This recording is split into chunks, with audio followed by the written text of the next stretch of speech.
Good morning and welcome to the Tailgate, brought to you by campus2canton.com. It is week 7 of the college football season. Can't tell it from everybody's faces, but we are very excited to be here this morning. Come on, guys, smile. It's college football. Got a great day of games here ahead of us. We're going to help you navigate some of these tricky bye weeks this week, give you some prize picks, and talk a little bit about some of the games that have already happened. How does that sound, everybody? Matt Bruning, Chris Moxley, Brandon Hay. Excited. Can't wait to I'm talk ready. football. There's no Colin Decker this week, so I feel extra good this morning. Just being here with you three and not with him, just always makes the morning a little bit better. Let's go right into this, guys. How's that sound? We've had some high scoring games here this week already, excluding Clemson, Syracuse snooze fest last night, South Alabama. I think we don't necessarily care about any of the guys on that team except for Mr. Jalen Tolbert, who went off. Finally had a big game with a touchdown. He's had a bunch of big, catch yardage performances. Finally got that elusive touchdown along with him. 11, 174, and 1. If he can start getting the touchdown along with the yardage and everything, I mean, how much do we like him rest of season, Chris? I think he'll probably be in the top 10 weekly of scoring. I mean, on average, right? I think he's top 10 wide receiver rest of season. I think there's a case for him in top 5 if he's going to keep scoring touchdowns. That isn't really a prolific offense in general. I mean, Jake Bentley isn't what I would call a high-flying quarterback. So two rushing touchdowns this week, though. He looked like Lamar Jackson out there. Yeah, the pride of Opelika, but no, I like Jalen Tolbert. I like Jalen Tolbert a lot. I think this is good for his NFL potential as well. I think there's a lot to like about him rest of the season. He's going to get the yards. He's getting them already. He's going to get the yards, averaging over 100 per game. Yeah, I mean, he's just bigger and faster than everybody else in that conference. Those are obviously two very nice things to have there at the wide receiver position. Let's talk a little bit about the Clemson game from last night. And Brandon, I'm going to toss this your way real quick. This was a snooze fest. I don't know that we need to talk that much about it. Clemson got bailed out by a terrible hold and a missed field goal at the end of the game there for Syracuse. Also helps me get the under. I was sweating a little bit when that looked like it was going to overtime. So thank you, Syracuse's kicker, whoever you are. Another rough night for DJ. None of the wide receivers did anything. The biggest performance was Kobe Pace. I mean, what the heck are we doing here? It's like it's Groundhog Day. It's the same thing every single week with these guys. And one of the announcers talked about it late in the fourth quarter. It was 14-7 when it was like 3rd and 6, and they just ran the ball at the middle rather than even trying to get the first down. So they were playing for a field goal, which Clemson didn't used to do. They would go for the kill shot, go for that touchdown. So I think that just shows their mentality now. They can play defense, run the ball, and I hope DJU and that passing offense can get them maybe 2 touchdowns a game. But yeah, that second half, especially because Clemson was really, going all in on Sean Tucker, and Syracuse's passing game was atrocious as well. It was not a great game to watch the ball, get moved down the field. So yeah, I just think that's who they are the rest of the season. And I think the bigger question is, can Clemson change it next year? Because we hope for DJU they can, but it'll be very interesting. Yeah, I figure maybe, I don't know how much more time they give that offensive coordinator there, who has been Tony Elliott. Terrible. I mean, he was the co-offensive coordinator before. Yeah. But I mean, Jeff Scott was doing a lot of heavy lifting apparently before he left for USF. Garrett Schrader outperformed DJU last night, right? Or at least statistically. Yeah, I mean, well, I think it goes something to what Felix tweeted out last night. It just seems like Elliott has his wide receivers running like 3 or 4 routes, and that's it. That's it. It's just the same shit over and over and over again. And I also don't want to say all of it can't be on the offensive coordinator either, though, because DJU missed some wide open wide receivers at times last night. I mean, there was a couple balls that I mean, poor Justin Ross, who came back from what looked like could have almost been a career-ending injury, comes back this year to try and rebuild that draft stock. And then even last night, I'll be honest, was one of the few games this year I've actually watched Clemson because they've been so bad. And I'm watching him get open. The commentators were talking about he threw a ball down the sideline. I think it was like late second quarter. And like, oh, he's throwing up a jump ball to Justin Ross. No, not really, because Justin Ross didn't have to jump for it because it was like right here, and the defender was all over him. Like Justin Ross had like 2 inches on that dude. Throw it up, let Justin Ross go up and get it. He threw a couple behind Ross. Granted, it still hit him in the hand. You're supposed to catch it, but I mean, you got to help the guy out somehow. Like DJU is not playing good either. No. No. I don't. How many players on the Clemson offense week in, week out would you feel comfortable starting? Maybe Kobe Pace or Will Shipley when he comes back. Maybe. Yeah. I mean, the ceiling is. This has been a long time coming for Clemson, I think, and they were able to mask it with Trevor Lawrence. And we talk about this, right? They only recruit one style of wide receiver. They have not been recruiting well on either the defensive or offensive line. Really, the offensive line is in shambles. Tony Elliott is not calling great plays. Like there's a lot wrong with this Clemson team, and it doesn't look like it's turning around soon. I'm worried about the team and players on that team. I'm worried about DJU. I'm really worried about DJU from like a fantasy perspective. Like he just doesn't look good at all. Like, there's a lot of issues, and he owns a lot of it. Like he needs to take ownership. Like I'm worried if I have DJU in Camp's game. Like I just am. Yeah, I picked him first overall in one league this year, and that's looking really bad right now. Are we panic selling at this point, Brandon? What would you sell him for? Like, I just don't. I think you put so much capital in getting him. If you get him that high, that you're not getting anything worth it right now. So you just gotta hold and hope that he comes out of it, or he gets. The NFL looks past what he's doing in Clemson right now and looks at the tools. And he gets that, a good spot in the NFL. But right now, I don't really know what you can even sell him for. You can't get like Matt Corral, right? Like nobody's trading Matt Corral for DJU, right? Oh, no, I don't think so. So, I mean, you're not looking at a quarterback. Yeah. Was his ADP had to have been like 1.2 or 3, right? Like I know Bijan toward the end of the mocks kind of moved his way up into being like one of the top picks. But DJU was almost like the first quarterback off the board in every draft, right? If I remember correctly, his overall ADP was like 2 point something. So yes, he usually never dropped later than 3. Some drafts Rattler went over him, which again, that's not looking great at this point either. But yeah, I mean, I don't remember. I handled all of the mock draft like data this year. I don't remember seeing a single draft that he went later than 3 or 4. Yeah, that's what I figured. That's just it's insane. It really is insane. Yeah. You have to trade him for you can't trade him for a quarterback because you're not going to get enough quarterback back. And you probably, you don't want to trade him for a wide receiver at that range. I mean, can you get Tank Bigsby for him? Another underperforming guy. Yeah, maybe. Possibly, I guess. Yeah. I don't know. I wouldn't give Tank Bigsby for him. I wouldn't either. Record, but, he's got the tools though. Like Brandon said, I think that makes it difficult to write him off completely in some NFL team. When he was throwing last night where it didn't look like he really had to think about it, I thought he looked okay.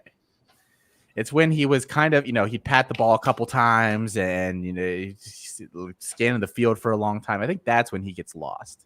So fingers crossed. He just has the yips now. Like, I think he's had so many bad games. It's just kind of, at least that's what I'm hoping. Because, he doesn't do what he did last year. I hope he has the yips. Yeah. I get it, though. I think it's more of a mental thing that maybe, I don't know. I can't explain it. I can't explain it that he's been this bad, that Clemson is this bad. This offense is this bad. It shouldn't be this bad. Yeah, they're just not a good team. No. At all right now. Let's talk a little bit about a guy that I know is near and dear to at least Matt and Chris's heart here. That Marshall North Texas game last night. Which one? Both of them. I thought you wanted to talk about Rasheen Ali more, but you want to lead it off with Grant Wells? No, we can lead off with the man Rasheen Ali. Love everybody. stops to read what I wrote. Yeah, we're all like, yeah, let's talk Rasheen Ali. Had Well, another Lex, nice butterfly night sting last like night. a bee. Come on, man. He was amazing. Go ahead, Moxley. You were on him first. Go ahead. Yeah, no, I ever since week one when he kind of came onto the scene, I've been really impressed with him, and he's done nothing but produce. I mean, I wasn't really impressed by the North Texas defense, but this is like 6 weeks in a row now. I mean, he's just continually doing it week in, week out. He's a starter for your team regardless on the campus side. I don't know if he is like any upside long term, but I mean, he's been really, really impressive. He already has 22 receptions through 7 games. He's averaging 5.5 yards per carry. Like he's been excellent, and I'm really excited because I think you're going to have him for a couple of years to produce. So I mean, I think he is a guy that's still under the radar for what he's doing. I'm really impressed with Rasheen Ali. He's just explosive. Yeah, I mean, he's really been amazing. I was trying to pull it up really quick. I think he might be the top scoring running back right now on the CFF side. I'm pretty sure he was last week. So okay, so then I'm assuming that nothing has changed. No, not with the performance he had last night. I mean, only thing that hurt him last night was for whatever reason they decided to let Grant Wells run the ball in 3 times. Outside of that, I mean, he could be looking at 5 touchdowns right now on that game last night. So I'm with Chris. I mean, I haven't had a chance. I prefer when I'm looking at players to like look at all 22 and everything compared to just watching like broadcasts of the game. So I don't know if Ali really has any NFL potential, but even if he doesn't, that likely means you're going to get him for another 3 years because he probably stays all 4 years. And if he's going to continue to put up these kind of points, you have a top, maybe 5 at worst RB for 4 straight years. I mean, that's just, it's amazing. And he's a guy that I know I picked up off the waiver wire after week 1. So I was trying to see if I could pull up his, does anybody off the top of their head know what his rostership percentage is? It's got to be. I have it now. 81%. So he's still available in leagues. I'm wondering how much of that is like best balls and stuff though that are kind of thrown. Oh yeah, and there are some C2Cs where you can't make moves, so I guess that makes sense. But even then, that's we're in a league together, Matt, where you can't make any moves throughout. You can trade, but you can't add drops. So he's sitting there at the top of the list. Every time I go in there, I'm just like, oh, it hurts so bad that Rasheen Ali's just sitting there. Man, that GM league, there's a lot of good players sitting. Yeah, I actually traded for Ali in the program, so I'm very happy with that. Yeah, he's been really good, and I think there is NFL upside there. I do. I mean, I get that he's a lower from a lower tier school, but I mean, he's been dynamic this year. He's got the size too. Yeah. He's not, Deuce Vaughn out there, like a tiny guy that we have to worry about. Little weight. Give him like 10 more pounds. But he's only a second-year player. Like he can add that weight. And what I really like about him, and I think this is key for his NFL potential, is he'll be on kickoff sometimes. Yeah, he already has 1 return, and it was kind of a trick play, but they used him in a lot of different ways. I'm really excited for Rasheen Ali. Just he's just a fun player. Yeah, I mean, the one thing I'll add with the NFL upside thing is Brendan Knox. I don't know if he got drafted, but he was on a team for a little bit last year or this past offseason before he got cut, and I think Rasheen Ali is massively better than Knox. So I wouldn't doubt that especially with the receiving game, and as Moxley mentioned, being able to use on special teams, even if that's what he ends up being I'm not comping him to this player, but even if he ends up in the NFL and gets that route like a Phillip Lindsay type, where he gets in there like, okay, well, we're just going to use you on special teams. Then he's so explosive, like, okay, well, let's give you some carries and see what you do. And then now we've seen what Phillip Lindsay has done in the NFL. Granted, injuries have kind of slowed him down. That first year, he was really good. If Ali can take that track, even if we don't think, which I'm not disagreeing with Austin, I trust Austin when it comes to evaluating running backs there, then you just got yourself a steal off the waiver wires here again for 3, possibly 4 years of college production, then an NFL back in the future. Yeah, I mean, he's 6'2", 201. There will be no size concerns. Yeah, get 10 pounds on the kid, he'll be fine. So a guy that I don't think I saw really anybody talking about before this season. The best part about C2C is some of these guys that come out of the woodwork. So we'll be paying attention to him. Let's talk. I mean, you talked a little bit about Grant Wells there, stealing a couple rushing touchdowns from him last night as well. A decent game from Grant Wells. So he'll probably have a bad one next week. But let's focus on the good one this week. A nice game there from a quarterback that I think we like how he looks when he's good, and then when he's bad, we wonder what's going on. Yeah, that's the worst part about it, right? It's like he's just so up and down, but he's a top 14 scoring quarterback right now. And that's I think is the crazy thing about it. Cause I remember it may have been 3 weeks ago now at this point. I talked about starting him on the tailgate. I was like, look, he's had 2 really good games back to back. He was going up against a bad defense. I was like, you need to start him. And then he got you like 8 points because he threw like 3 interceptions at 100 yards. And the crazy thing about it is, and I know I love it when like the analytics guys come on board.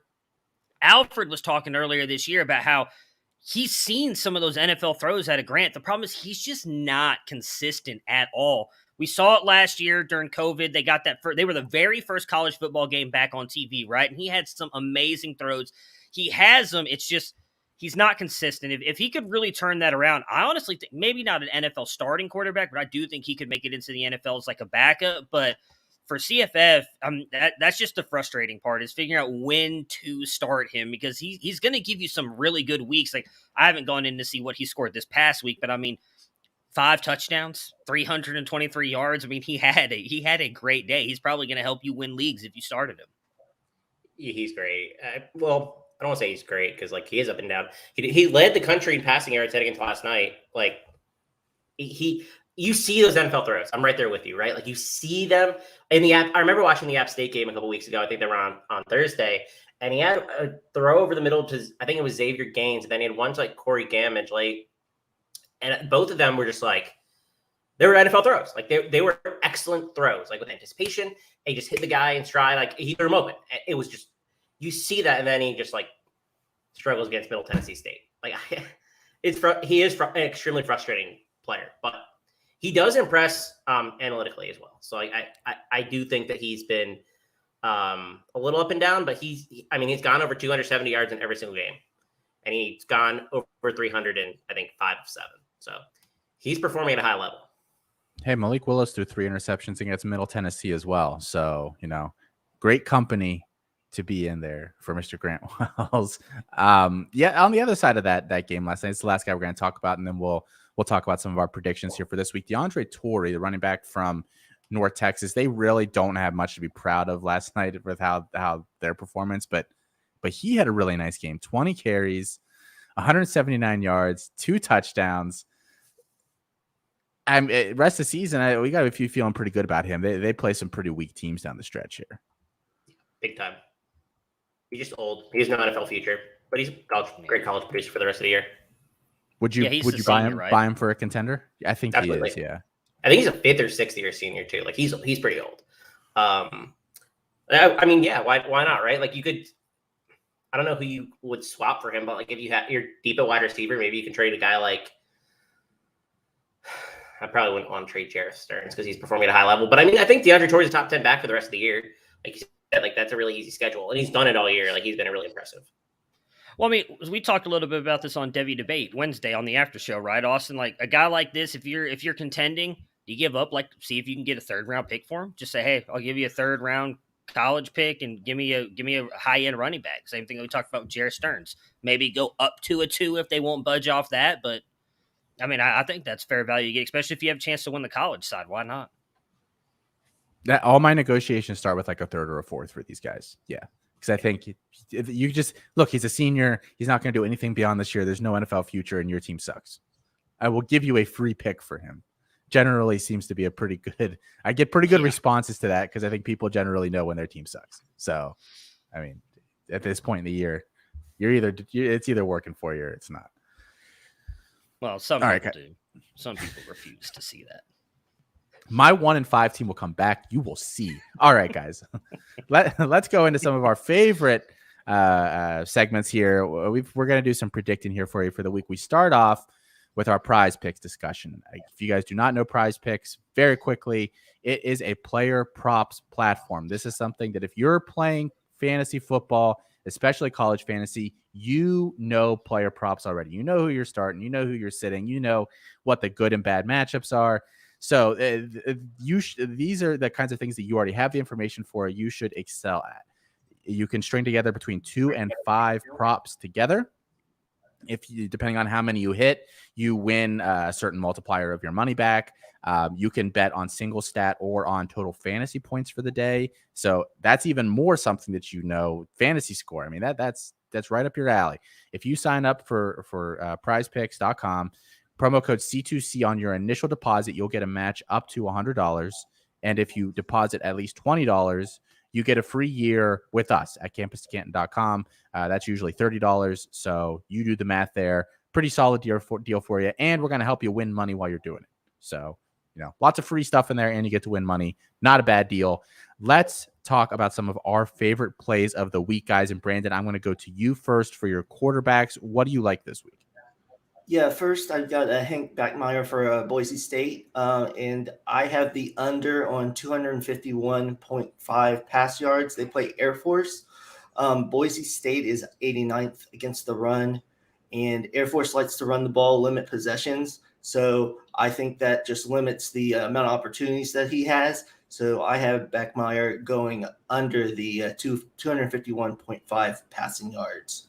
And then my next one is Carson Strong, Nevada. They play Hawaii, who has the 99th ranked pass defense. I think that would be a high-scoring game. So I have the over on 314.5 passing yards. Strong has really been putting up huge numbers lately, so I have Carson Strong with the over. And my last one is Desmond Ridder against UCF. I have him in the over in pass yards at 267.5. Actually, UCF is not that bad against the pass, but I just think Cincinnati will be able to handle UCF and be able to pass the ball. And Ridder has really been playing well lately, so I have the over for Ridder on the 267.5 passing yards. Any concern that game just gets out of hand quickly and they run the ball?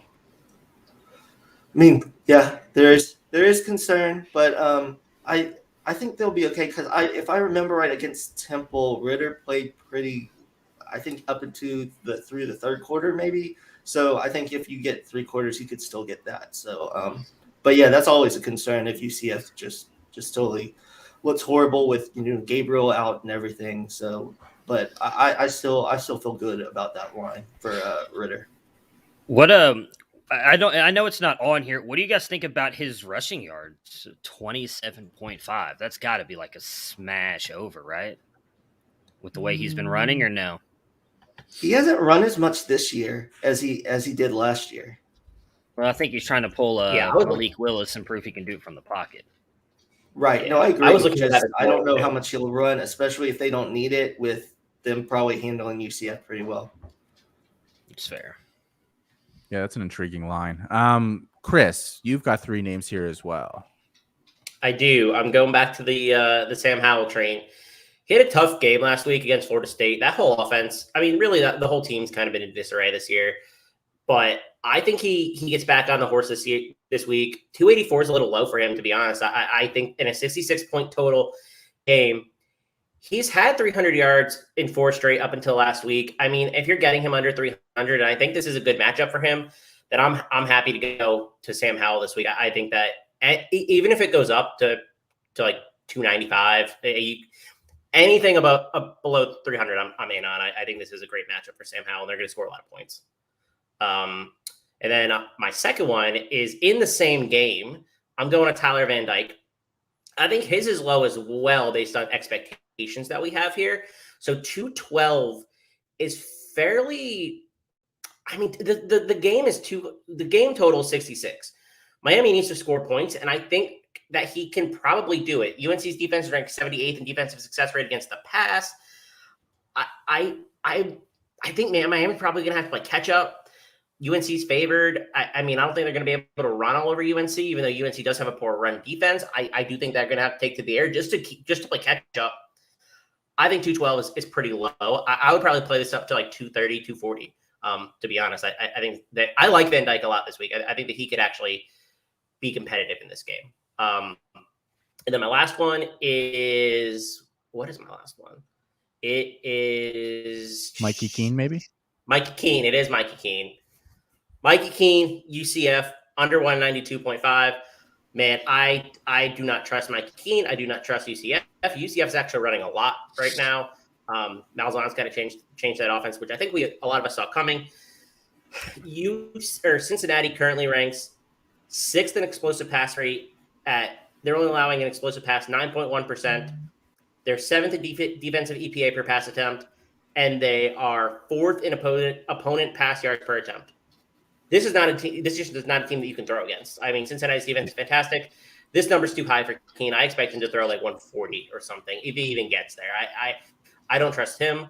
I don't trust them playing against this defense. I think this is going to be a blowout, and I don't think Keene can put up any points this week. That number's too high.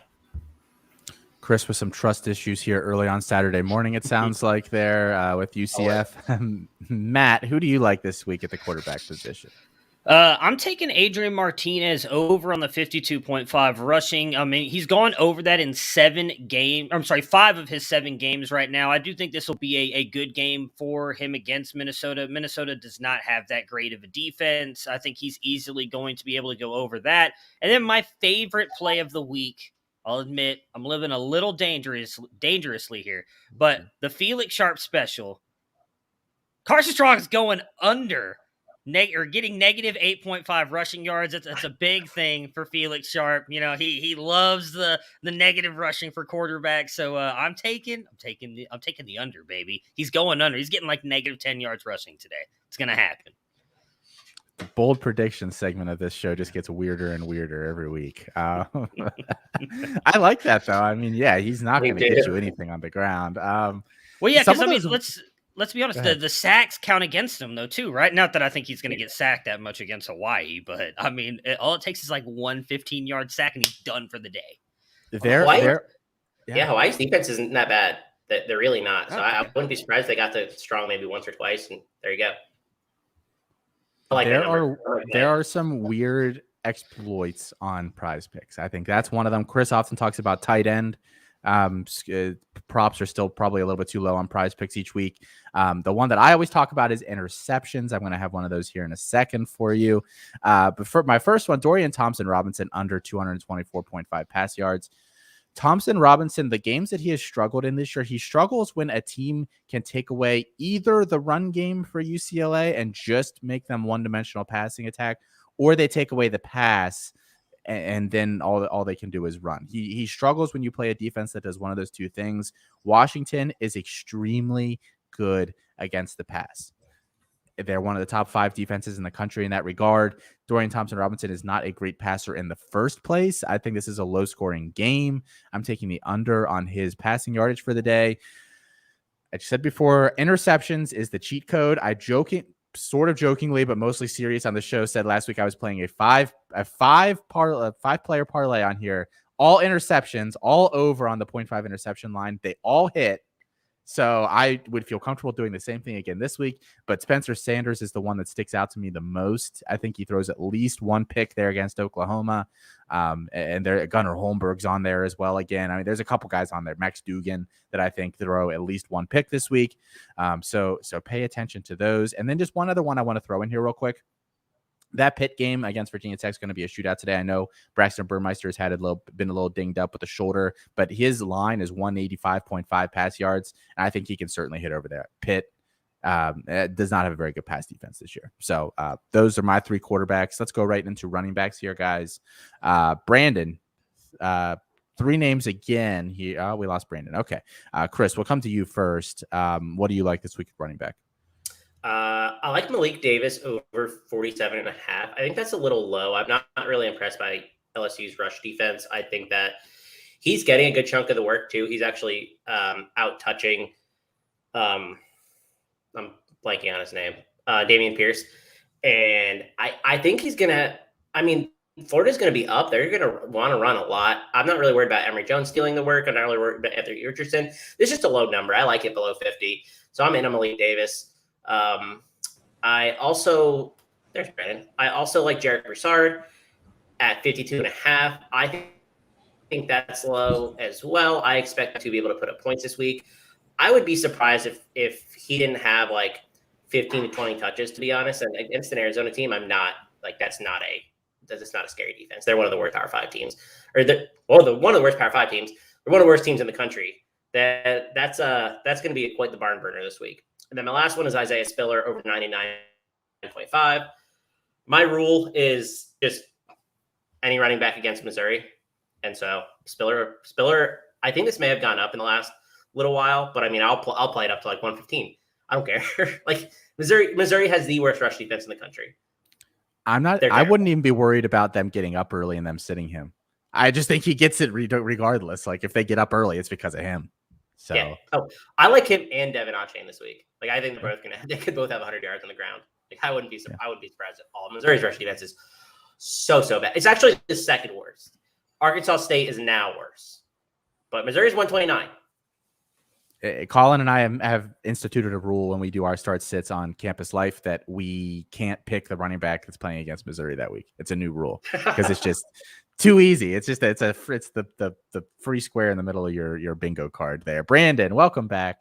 Glad that you are back here with us. You like Jarek Broussard as well this week. What are the other two that you like at the running back position? Yeah, I like Jalen Warren for Oklahoma State playing Texas. Texas is not very good against the run. They're allowing over 200 yards a game, and Oklahoma State really depends on the run. They run the ball over 60% of the time. So his number is 101.5, and I have him on the over. So I think Jalen Warren's going to have a very good game and get that over on the 101.5 rushing yards. And next is Rashad White for Arizona State. We've been talking about him this week, and I have the over for him on 72.5 rushing yards. He plays Utah, and he's gotten over that 72.5 3 out of the 5 games this year. And I know they kind of switch off him and Chip, but I kind of feel like he gets the volume and he's in the game more. Usually when they have both running backs in, so I see him getting the over on 72.5 rushing yards. And Matt, running back plays for you this week. Breece Hall. I know that this one is, he's gone over this in the last 3 games. We talked a little bit about this on W Debate, that he has kind of looked a lot better than he did earlier in the season. Kansas State is limiting their running backs to 86.9 yards a game, but I'm going to be honest with you guys. I like to live dangerously. I also like to live dangerously. Thanks, Austin. Anyways, and so I just Breece Hall has been amazing. Last year, he was the sole part of this offense, and they couldn't stop him. Sorry, I tried to bring a little comedy to the show. They couldn't stop him. I think he can go back and do it. I'm all back in on Breece Hall. I think he's really going to rebound all of his stock moving forward that we kind of have seen him lost. And then Zach Evans. Evans has been over 100 yards the last 4 games. Oklahoma does have a good defense, but we saw them get gashed by Bijan Robinson last week. Again, I'm not trying to compare the two, but I don't think Evans is that far of a step down. I think TCU is going to have to rely on him and Dugan because I believe Quentin Johnston might still be out. So I think that Evans is really going to be the sole part of this offense, and I think TCU might upset Oklahoma tonight. So I'm not in on the Caleb Williams train here. Are we picking that game later? We're not. I wish we would have. I should have said something to you, but we're not. With Caleb Williams starting, I'm like no longer that concerned about them personally. Me neither. I am. We'll see. But I'm in on Zach Evans tonight. And just a word of caution there, Zach Evans might be out this week. So if he's out, guys, don't play the over. Well, I wish I would have known that. Well, you just get a push. If that happens. Worst comes to worst, but that's just a word of caution for anybody thinking about playing that one. I have 3 here, right? Yeah, these all work. So again, Oklahoma, I think that offense is going to be humming with a real quarterback there now. Kennedy Brooks over 89.5 rush yards. He got the bulk of the work last week. I think he'll get the bulk of the work on the ground again this week against TCU. That Bijan kind of made them look very bad a couple weeks ago, and that's not the first time they've been gashed on the ground this year. So Roderick Thompson over 71.5 rush yards. Texas Tech gets Kansas this week. Kansas is poopy, and Roderick Thompson had a really good week last week. Still no Taj Brooks as far as I know. So I like that play. And then the last one, Kenneth Walker. He has a huge line this week, 118.5. I don't care. I'm playing him anyway. I think he hits that because he's the focal point of that offense. He's going to get the volume. He's going to get the touches. I think that he gets that. Receiving plays, I couldn't find many I like this week, but Brandon and Chris both did. So why don't you guys, Brandon, lead us off here? What do you like out of the receiver position? Yeah, first of all, I like Marvin Mims against TCU. TCU's given up over 260 passing yards a game. And Mims last week had against Texas had 5 for 136. It seems with Caleb Williams, that offense looked way better, and I think he's going to get more receptions now. So I have Marvin Mims with the over on the 3.5 receptions. And then as Chris was talking about with Miami, I see Miami trying to throw the ball a lot. So I think Charleston Rambo will be the main receiver there. His line is 74.5, and I like him on the over. In 2 of his last 3, he has over 90 yards. So Charleston Rambo, I like the over, 74.5. And then lastly is Cole Turner. He has 50.5. And like I said with Carson Strong, I think Carson Strong's going to have a big day. And I think Cole Turner will be one of the recipients in that. So I have the over at 50.5 receiving yards for Cole Turner. I like all of those, actually. Those are really good plays. I missed the Mims one. I might got one. Got a lad sighting. Yeah. Oh, our boy Lad McConkey. He's just been incredibly involved in the Georgia offense. He's last 3 games, he's 13 targets.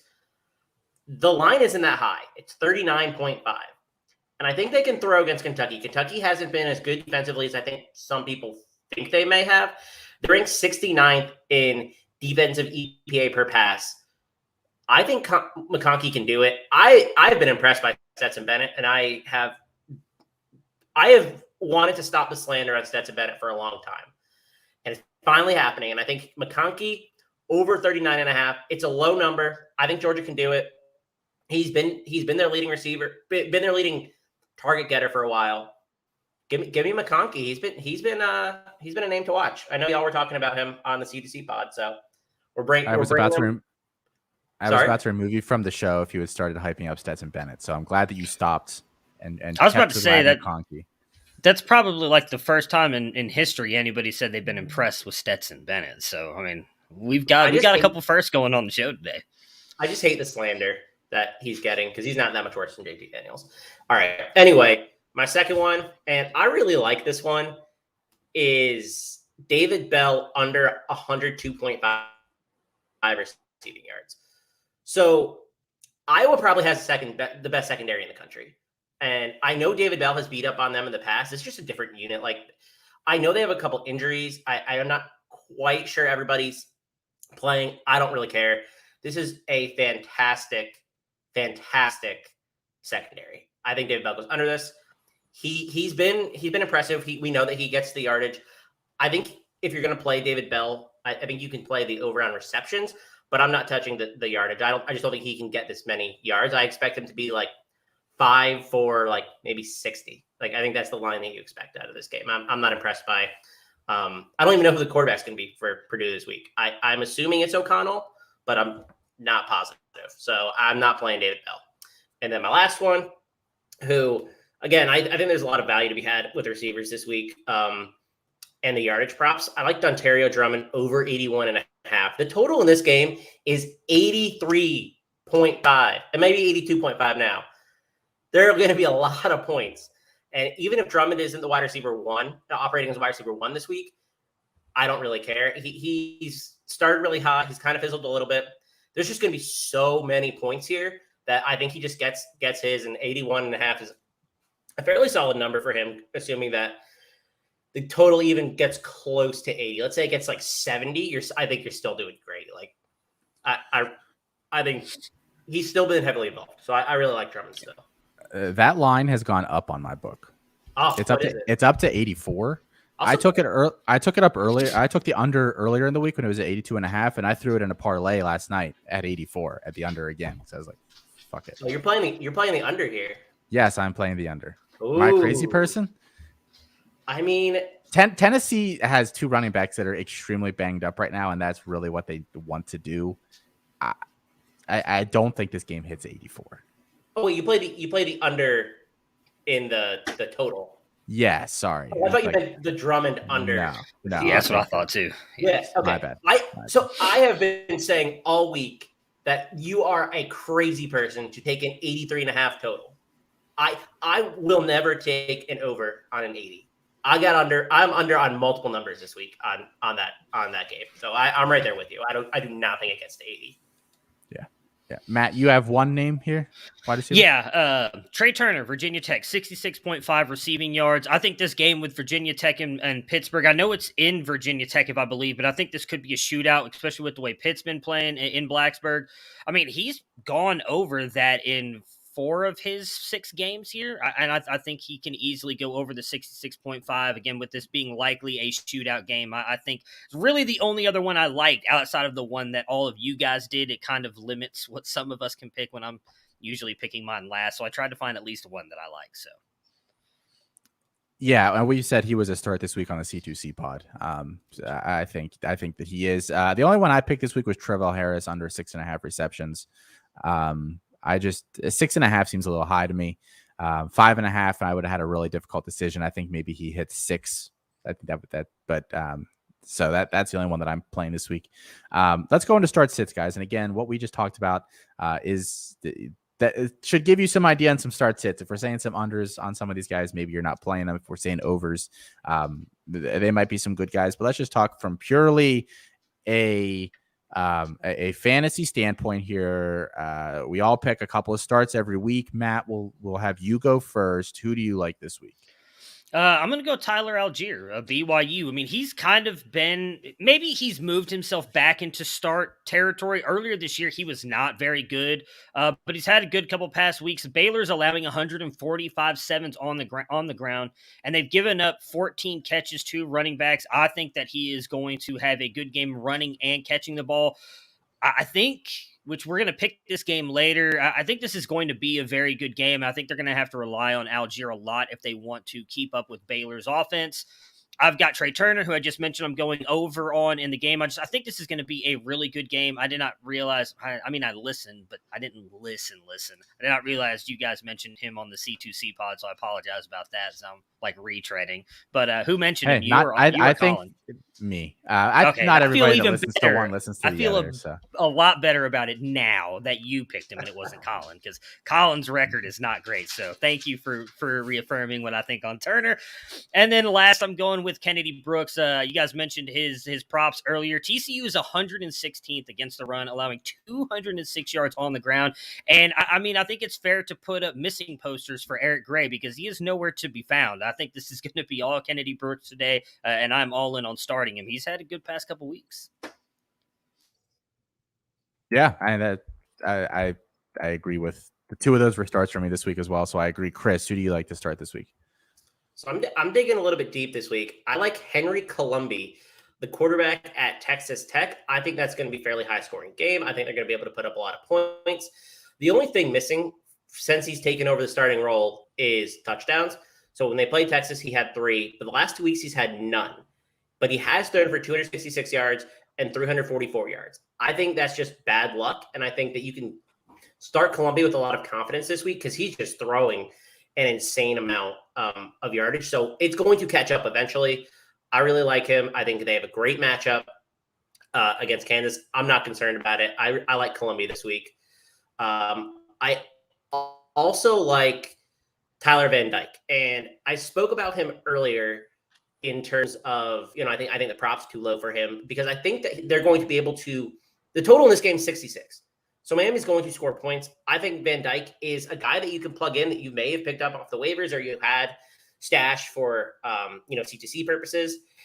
And he's a great bye week fill-in. We're in weeks where, there are a lot of teams on bye. I think Van Dyke can get you there. I think my expectation for him is like 250 and maybe 3.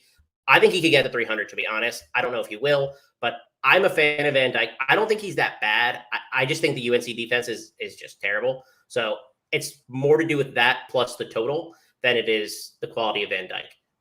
Last one is Quine Williams. And I don't know if a lot of people are on him or not, but he's a wide receiver at Buffalo. He transferred from Eastern Michigan last year, and he's been fantastic for for Buffalo this year. He only has one game under 86 yards, actually, and that was against Coastal where he had 23.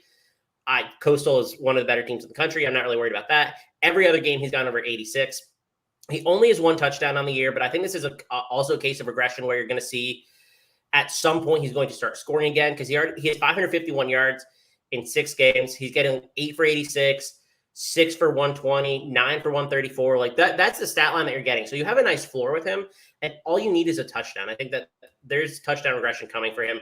Kyle Van Treese has been okay this year, but Quinn Williams is just a monster in that passing game. He's like 50% of the receiving yards on the team.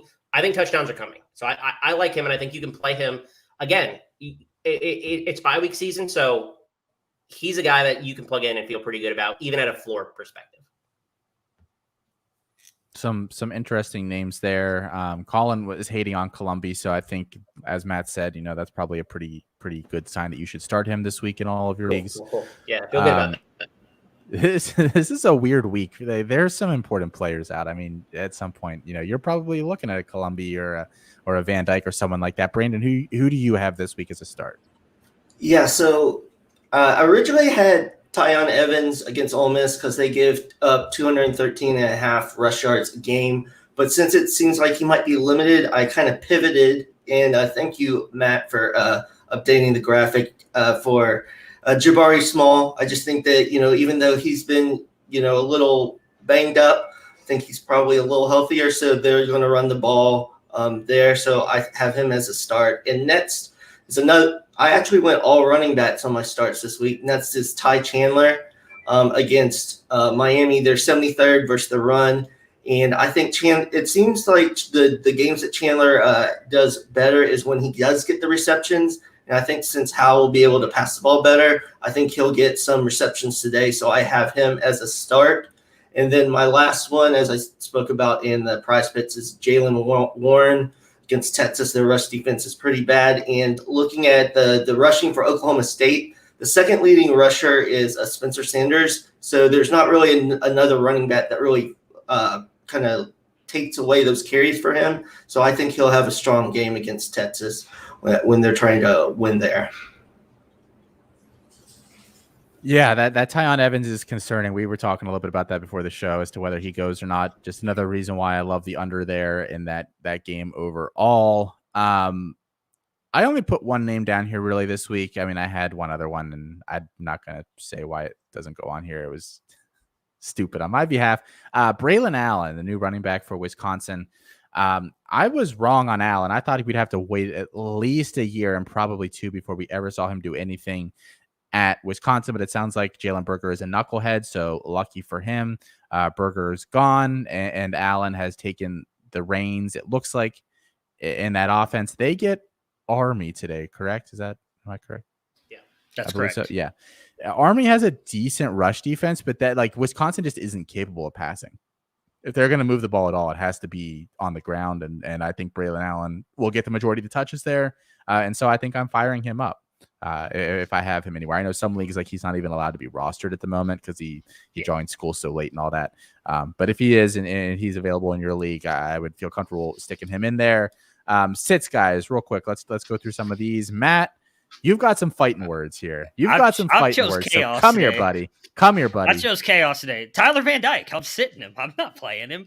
UNC is 49th in the country and only allowing 212 yards through the air. I think they're going to limit Van Dyke a little bit because I don't think Miami's that good. I think they have quit on Manny Diaz. I do not think this is going to be a good game for Miami. And for him to be good, I think he's going to have to put up more than 200 yards and score a couple touchdowns for him to be worthy of starting this week. So I'm sitting him. And as you just mentioned, they are playing Army.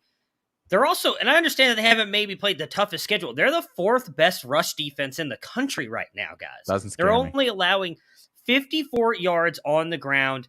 That's the thing. You look at Army and you say, hey, it's my God, I don't know. I can't think of the word right now. They're not a top tier college program, but they've almost come in and beat multiple Big Ten schools over the past couple years. They took Michigan to the wire. I think that was last year or 2 years ago. They've actually done a really good job. Am I not thinking of the right school? Moxley was you confused me there, Moxley. You scared me with the way Giving Michigan a lot of credit there. That's true. No, but why are me. we giving Wisconsin credit? I mean, like, how is Wisconsin any better than Michigan right now? Well, right now they're definitely not. In the past, they had Jonathan Taylor. If we were talking about Jonathan Taylor right now, I'd agree with you. I'm not in on Braylon Allen doing much of anything today. I do not think that he is going to be good. And last but not least, the guy that we talked about earlier, I'm sitting glad McConkey. I know that he's been amazing and he's, transformed this offense and he's Stetson Bennett's guy and he's going to blow the world up. But, oh, God, I lost my notes. Oh, I don't have it anymore. I'm just sitting him. Never mind. But we're sitting him. We're sitting him because Kentucky does have a decent defense. We're sitting them. It's going to be the running game. There we go. End of story. I don't hate to sit, even though I'm on the over. I don't think he's getting more than 60 yards. I just think he's going over 40. Yeah, that's fine. He can go over 40 and still be a sit. That's not a bad thing. Yeah, it's absolutely. Really the Braylon Allen and Van Dyke is where we're I'm with you with Braylon Allen though. I will say I'm not touching Braylon again. Allen. Sorry, I said it earlier. I like to live dangerously. I also like to live dangerously. Hey, Thanks, look, Austin. those Army guys might be great at, they can jump out of a plane, they can do all sorts of stuff, but they never had a 240-pound beast of a dude like this guy just running straight at him. I disagree. I don't know what they do in the field. Careful. I don't know what they do in the field. They might have 260 guys running at them. We don't know. Not the football field, the other field. Their actual job.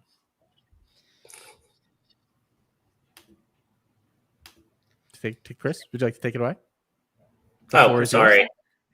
Sorry. I was not thinking. I don't like Braylon Allen. Yeah, I was still thinking about how I'm not playing Braylon Allen. I'm not playing David Bell this week either. It's gross to sit him. Trust me. It really is. You do not want to be sitting the guy you probably drafted in the first round of CFF leagues or probably C2C leagues as well. Iowa's secondary is the best in the country. I'm worried about him. I think Aiden O'Connell's a starter. I'm not touching David Bell. Just not touching. Iowa defense, baby. Yeah, I'm not playing that game either. Although I do think Purdue could cover. So, but I'm not. I don't have a play on it because Iowa just keeps burning me, and I'm mad about it. And then I'm not touching anybody on Kentucky at all. 0 players. I'm not touching Wandale. I'm not touching Chris Rodriguez. I'm definitely not touching Will Levis. He sucks. I'm not playing any of these guys. Georgia's going to crush them today. Kentucky is not a good offense. I'm surprised that Kentucky's 6-0, but their offense is terrible. I'm not playing any of them. All right, Brandon. Just to respond to the Army game, yes, I remember that Michigan Army game, but Zach Charbonnet had 100 yards and 3 touchdowns that game. So Army can get run on. So that was 2 years ago, though. Charbonnet's only 225. They ain't never seen a guy like Braylon Allen. Just wanted to throw that in there. So, for my sets, price picks, I went the under on Hank Backmeyer. Same type of thing with Boise. Air Force, second in the nation in time of possession. I think they'll control that, and he just won't have as many opportunities. So I have him as a set. It's kind of a repeat with what Chris said, but I agree on the David Bell set. They limited Dotson last week, so I think they'll do the same thing to David Bell.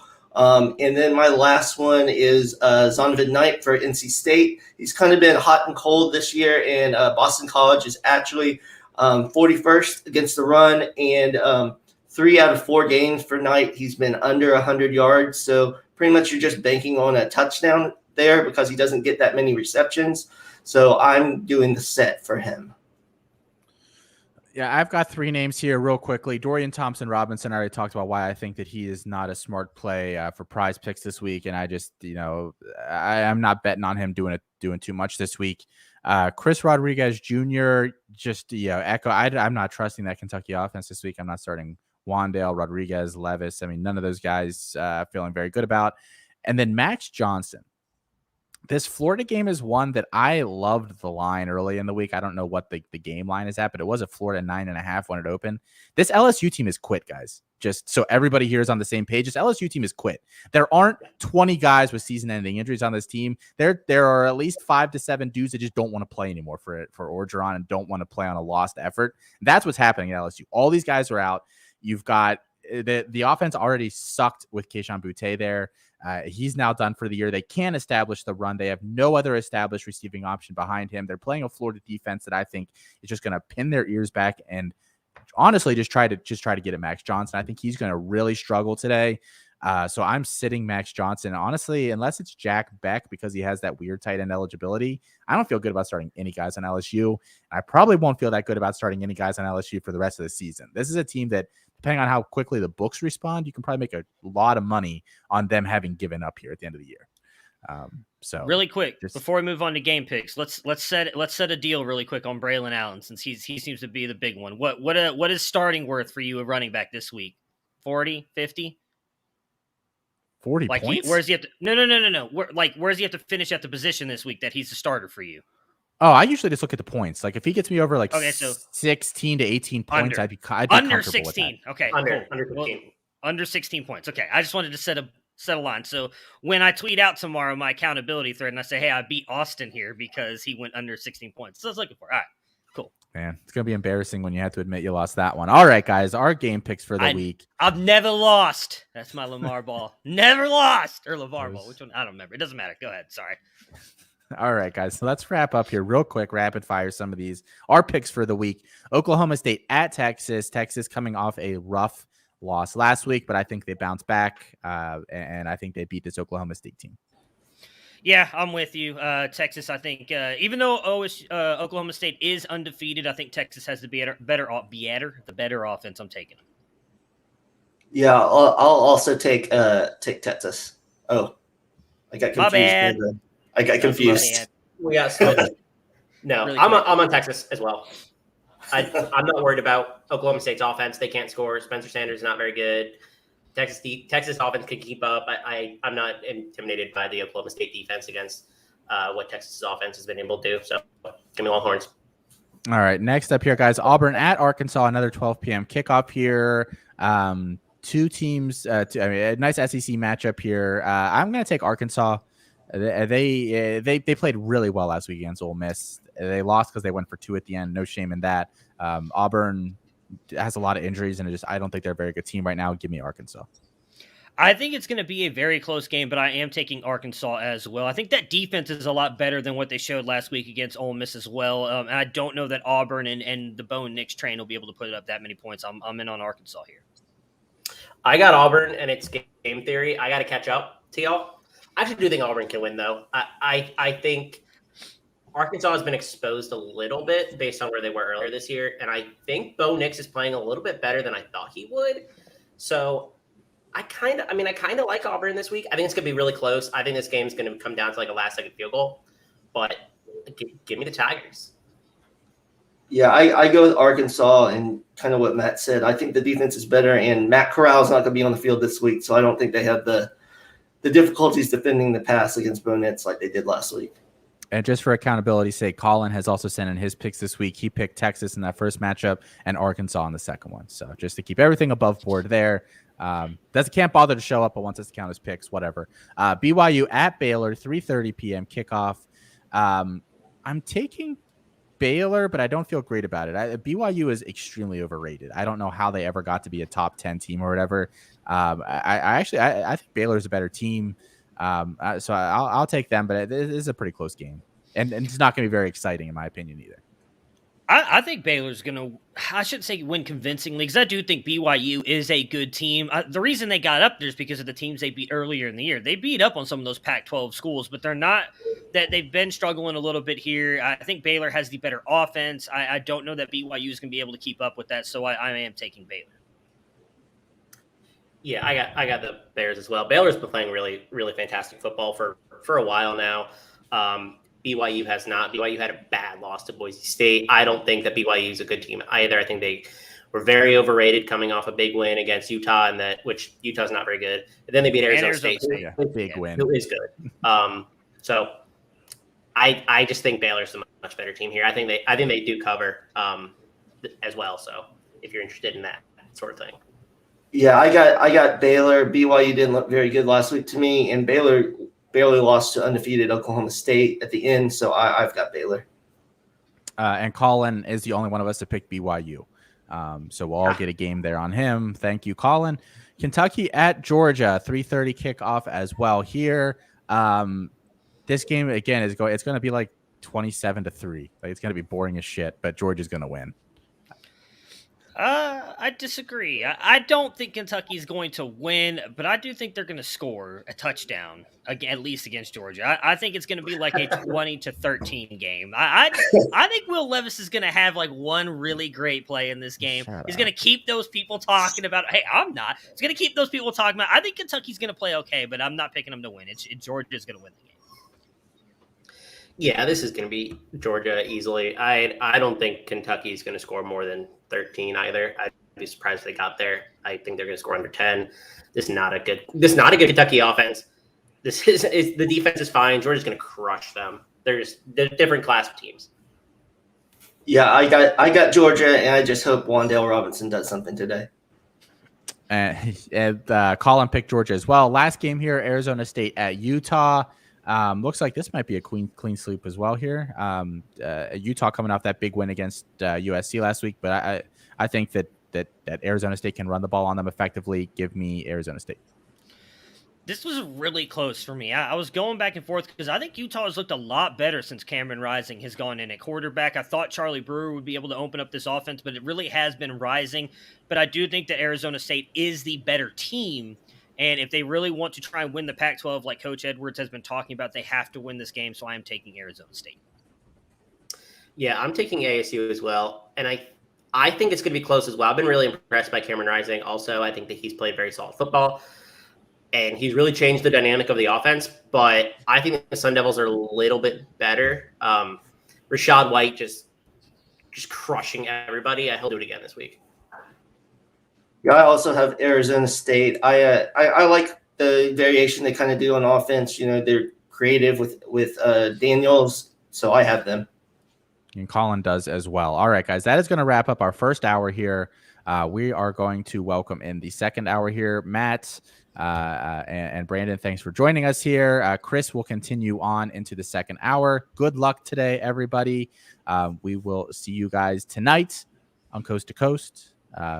Breaking down all of the day's action. We will see you guys. Goodbye. Go Buckeyes. Get out of here. Am I in yet? There he is. What's up? Hey. Hanging around the background. Yo, what's good? What's up, guys? Alfred, Will, how we doing today? Awesome. We got the full team today. We're gonna make some cash. They tried to hold me down last week, Austin, with some team building events. So we're gonna go ahead and avoid that for the rest of 2021. Yeah, I know. I don't. We're not even in the same place for the whole year. So yeah, that was just made up. Anyway, we're looking for some winners today. My man Mox and I got on a new podcast, Guts and Data, that we do. We handed out some winners last night. Hope you guys tailed on that Syracuse plus 13.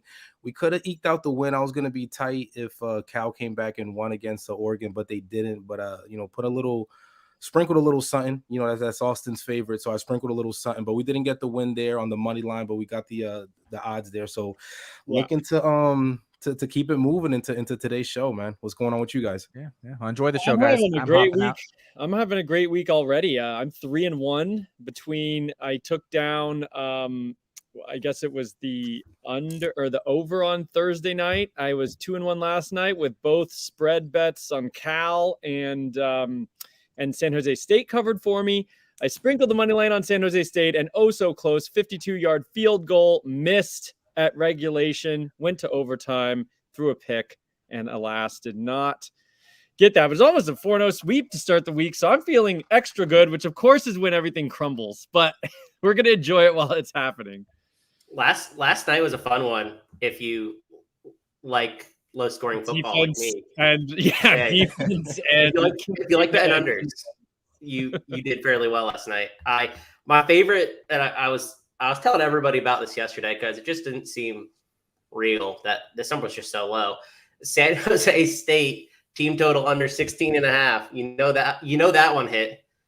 That is bold to take under 16 on anything, but they still couldn't get there.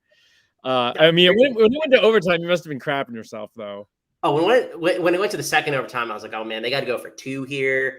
That's ridiculous. Double overtime. Yeah, double overtime was That crazy was in almost game. very, very bad for you. But hey, you took it down. Also, last night might have been one of my best DraftKings slates of the whole year. I a clean sweep on every single lineup. I had, a completely faded San Jose State, San Diego State, which was pretty easy to do. But, I kind of nailed Grant Wells.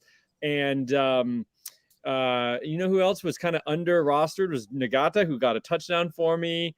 I barely cashed in a 10x and another one, but cash is cash, and that was a good That's night for it. me. So hopefully we can keep this thing going. Maybe I've hit a little heater. That would be nice. You play Travis Dye? I did. Well, I played Travis Dye in one lineup, and I faded him in the others, but still cash. So whatever. Love it. I know we were talking about him yesterday. Well, who's fairly highly popular was Aoun from North Texas, and I didn't get. He's horrible, and if anything, they were going to run the ball. But he was pretty highly rostered. I don't even know if he had one DraftKings point at the end of it all. He had like 0.4 points or something. So that was fortunate fade, and I was able to gain a lot on a lot of people because he was seemingly pretty popular. Yeah, I don't understand that. So what do we got going on today? We have some right off the top. We have some injury updates to talk about.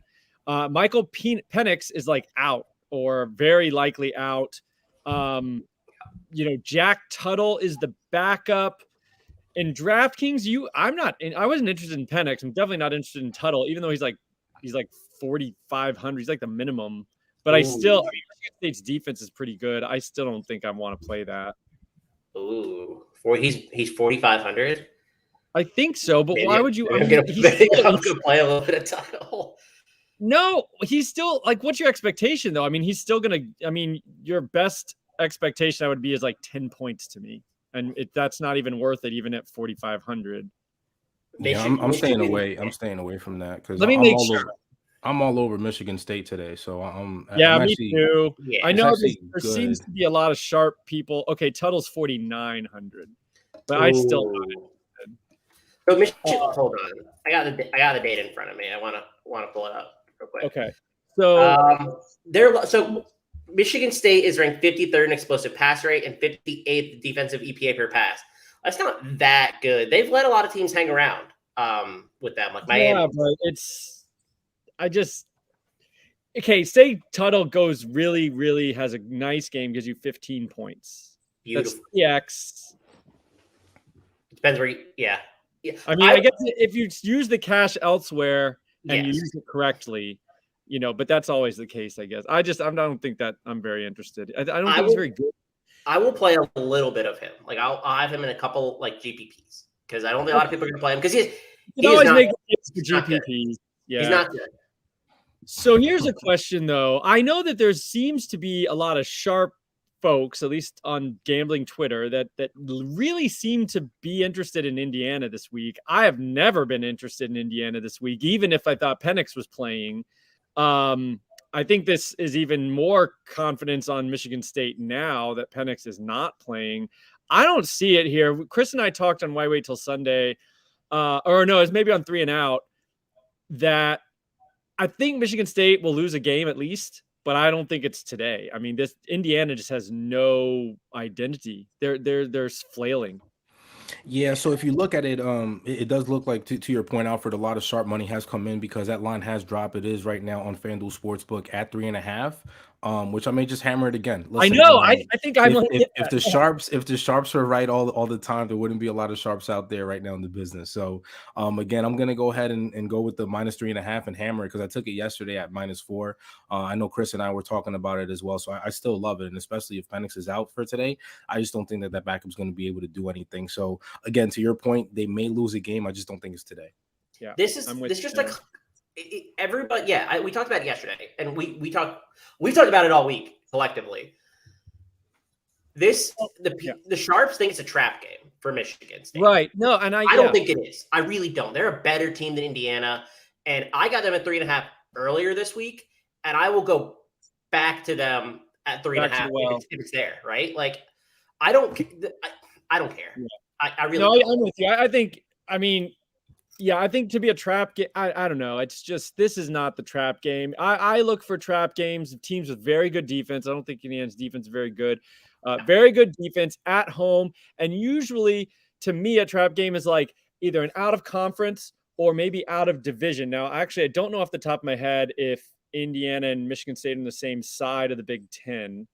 But usually it's going to be like an out of division, something where you don't know the team very well. But I think these two teams are familiar, and this is just isn't the one. By the way, new update: Penix officially not dressed, so that's official. From bad to worse. Yeah, there's just no way. I'm not doing it. Okay. Yeah, I didn't like the line at 5.5. I thought that was a little too much, and that's what it was a couple days ago. But now it's down back to 3.5. I mean, I like that. If it gets to 3, I will rebet it. I don't know if it will before kickoff, depending on how much big money comes in. But if I can find a 3 somewhere, I'll probably bet that. But right now, you can still get good value. It's a -3.5 at -108. So the Vegas isn't as big as it usually is. As we know, it's -110 usually. So if you're getting it for -108, it's pretty good. Might have to little sprinkle that with a little parlay with Arkansas as well, because I love Arkansas at -3.5. So again, rolling into Saturday morning looking good, and trying to roll over some of those profits that we made last night on Friday Night Football. So. Yeah. All right. So we also have some other injury stuff to go over right off the top here. LSU's wide receiver situation. Deion Smith officially out, which, he was one of our bargain bin guys on Why Wait Till Sunday. So he's out. That really elevates Brian Thomas at 3,700 to, I don't know if I want to say a must start, but you're real interested in 3,700. Obviously, Chris was leaning actually Malik Neighbors, who's the bare minimum 3K. That's pretty much a slam dunk. Would you say Neighbors? Okay, so who are your top 3 receivers, Chris, for LSU? I mean, Thomas, Beck, obviously, who's kind of more of a hybrid tight end kind of guy, and then Neighbors, is he third? So the way that I've been thinking about this, especially when Deion Smith was playing, because he was 3,100, was I think it pays to pay up a little bit, because I think that's going to be different with Brian Thomas. And I think I'm still going back to that with the idea that people are just going to go to Neighbors because he's the min, and 700 isn't really going to make or break you. I mean, you $50,000 on a slate to build your lineup. I don't think you're going to get killed over 700. That money, I think, is worth spending because it allows you to be a little bit more different in a GPP. So I am playing Brian Thomas, I think, over Neighbors. He's getting more opportunity. Brian Thomas is still operating as the 1 there behind Jack Beck, or I guess the 2. I'm probably not playing Jack Beck because I don't really have a lot of faith in this offense. I just think at under 4K, you're getting a good value. So I won't pay up for Beck, but I will have Deion Smith a lot, or not Deion Smith, Brian Thomas a lot. Yeah, Brian Thomas. I like that a lot. And I mean, Neighbors, when you need it, I think Neighbors is a fun when you need the, really go down to 3K. I like that too. Cause I mean, at that point, you just need maybe 4 for, if you get 450 and a touch, that's fantastic for 3K. And that seems very possible. Okay. Those are the injury updates right off the bat. We probably will have some more. Chris, who are some guys you're on relative to earlier this week? Is there anybody who, as you've toyed with lineups and done some more digging, that you are extra interested in? I think I like Kenny Pickett more than I previously did. Ooh. I think that game's going to be a high scoring game. And so I'm pretty interested in Pickett. It's not that I wasn't really interested in him. It's just I was prioritizing Sam Howell. And I still will probably do that, but I think I'm getting a little bit more in on Pickett than I was. And the same game, I also like, or same game as the LSU one. I also like Emory Jones. I was in on Emory Jones also, but I think I like him more because I think that he's gonna have a big game. I think he could rush for 60 and throw for 250 and 2. And I mean that's gonna play, especially if he gets a rushing touchdown. That's very interesting. I was not. I don't think I'm on Emory Jones. I mean, he was fantastic against Vandy, but 80. He's only 8,300. I said that only, but that's not that much. He's a little bit more than Ritter, and I'm not sure I want to play Ritter because I think that game could get out of hand very quickly. I don't hate Emory Jones. I think he has a lot of potential. He's scoring over 25 points per game, and I think he's a good pivot off of Howell. Okay. That's My thought there. The rushing is always nice. Now, guys, listen. We talk about this week in and week out. You guys mentioned some quarterbacks that are a little more expensive, but you know who I got to go with here. You know who I got to go with, my man Heisman Martinez. He's at a better value at 7,900. I don't care if it's the morning slate, the main slate, or the late night slate. I'm going with my man Heisman Martinez. I mean, this guy the last couple games have put up 30 plus points in fantasy. So it's going to be a good one at Minnesota. That spread is not too high, so that obviously means that they're thinking it's going to be a close game. I'm going to go with my man Heisman Martinez, and I think already we put that out there on Twitter, guys. So check that out. Also, you can catch him on Prize Picks at over 52.5 rushing yards. I think he's going to get that. I think he's going to get closer to 100. So I'm banking on that. Probably even adding a little tutty on the ground as well. So look out for my man Heisman Martinez. Again, he's not the least expensive, but he's not the most expensive at 7,900. So he's a great. I mean, I'm going to have tons of Martinez. Yeah, love Martinez, especially because I know we talked about this while we were to Sunday. I mean, I think it's kind of the perfect storm matchup for Martinez because Minnesota is much worse through the defending the pass than they are the run. So he gets maybe a bump through the air. And I don't think the running game, to me, I don't really count if a team is good against the run. I don't really count that against a running quarterback because the structure of those plays is very different than RPOs and right. So it's not the same. So I don't think a good rushing defense is necessarily good at containing a guy like Martinez. So he's still got the running floor similar to any other game. And then if you're telling me the passing might be a bump, sign me up. So I'm definitely going to have a ton of Martinez this week. Yeah. Okay, so some guys I'm on. Tell me what you think about this. I was mining for some real value here, and in this UNC Miami game, Caleb Hood is not going to play. I'm pretty certain. And so last week when Hood missed, DJ Jones got 11 carries and 3 receptions for UNC. And if he's going to get something similar to that in this game, he's only 3K. I just like it. I've been fitting him in a couple of lineups, especially if you're going to go like Howell, Downs, and then throw DJ Jones in there. Maybe he catches a touchdown pass if he's going to get 3-4 receptions, and if he's going to kind of ham and egg. Ty Chandler just is not impressive. He stinks. I never really liked Ty Chandler. And if they're giving 50-50 split to DJ Jones, sign me up. I don't know. What do you think about that? Have you seen anything about the UNC backfield, Chris? I like other players that are in that range more probably, so I probably won't have much of him.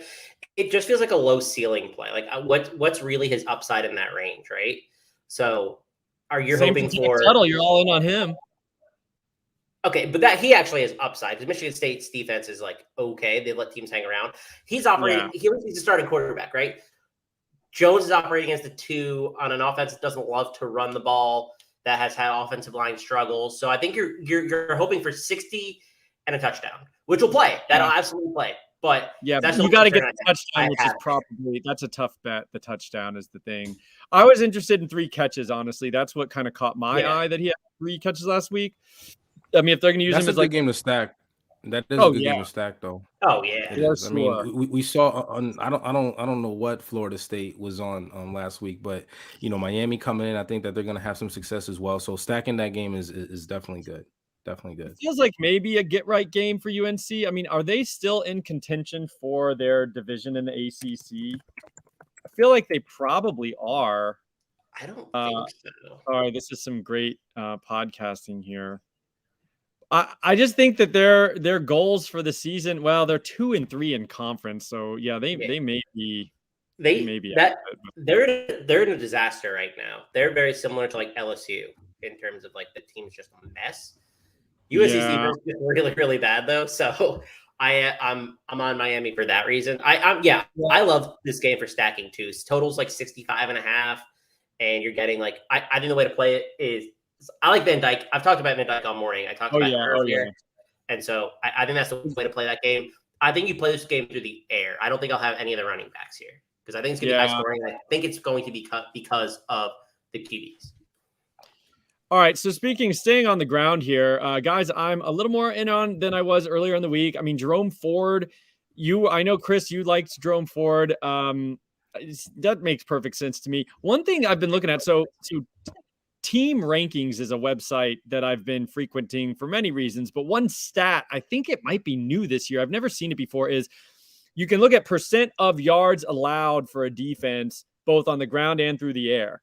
So basically, where are the yards coming from against a defense? And UCF allows 45% of all yards against them is on the ground, which is actually 4th highest on the slate. It's 38th highest in the country. So a pretty good amount of their production allowed is on the ground. A lot of teams are under like 30%. So 45 is actually kind of a lot. So Jerome Ford, I'm in. Here's who I'm really in on. Tank Bigsby, and I mentioned him midweek. Arkansas allows 54% of the yards allowed are on the ground. That is 2nd highest on the slate, only to the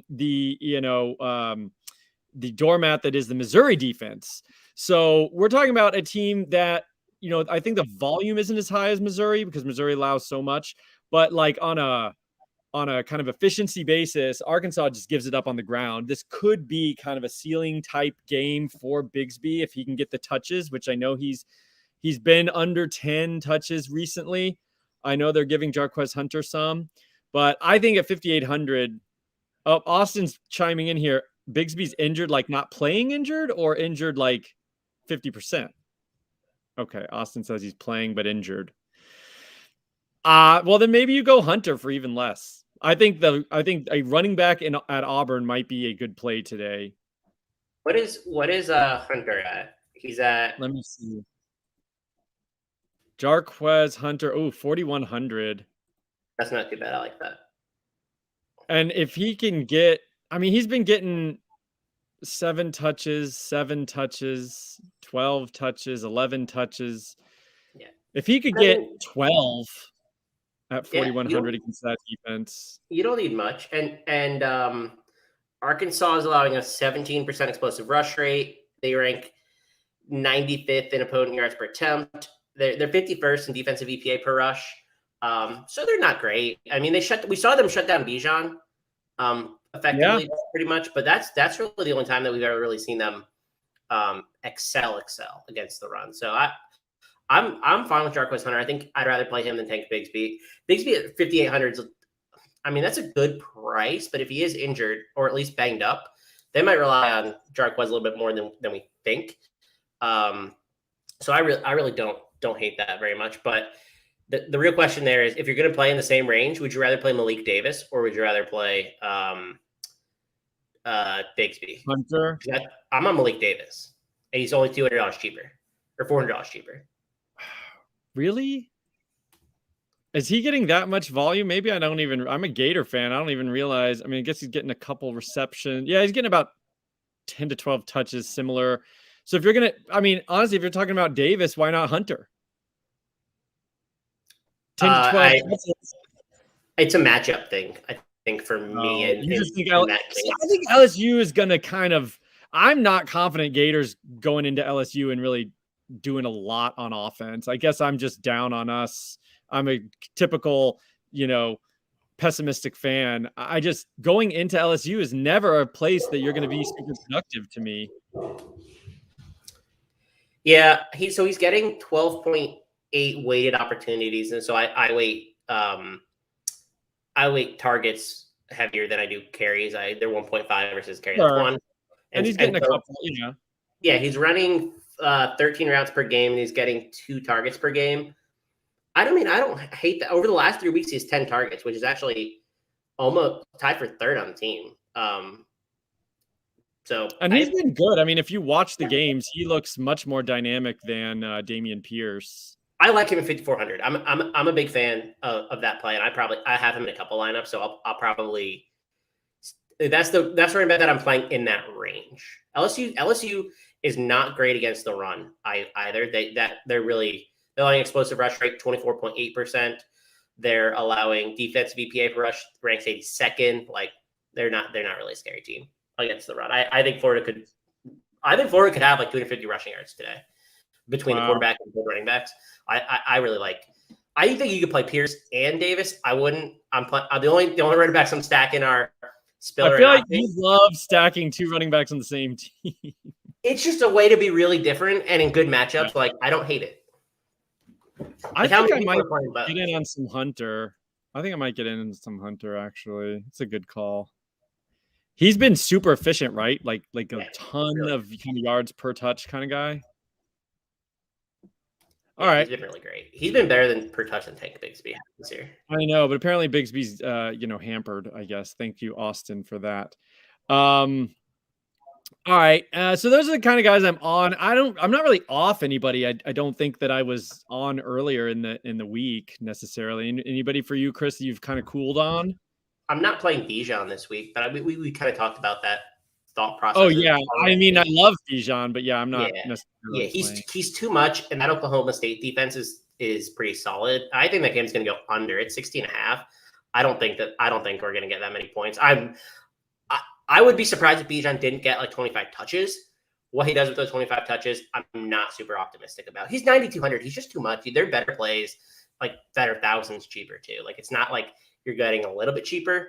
I mean, Kenneth Walker, 6,700. Like, that's a great play, and you're saving 2,500. Like, that's a smash to me. Like, I'm not really. I'm not playing any Bijan, and I'm not playing any.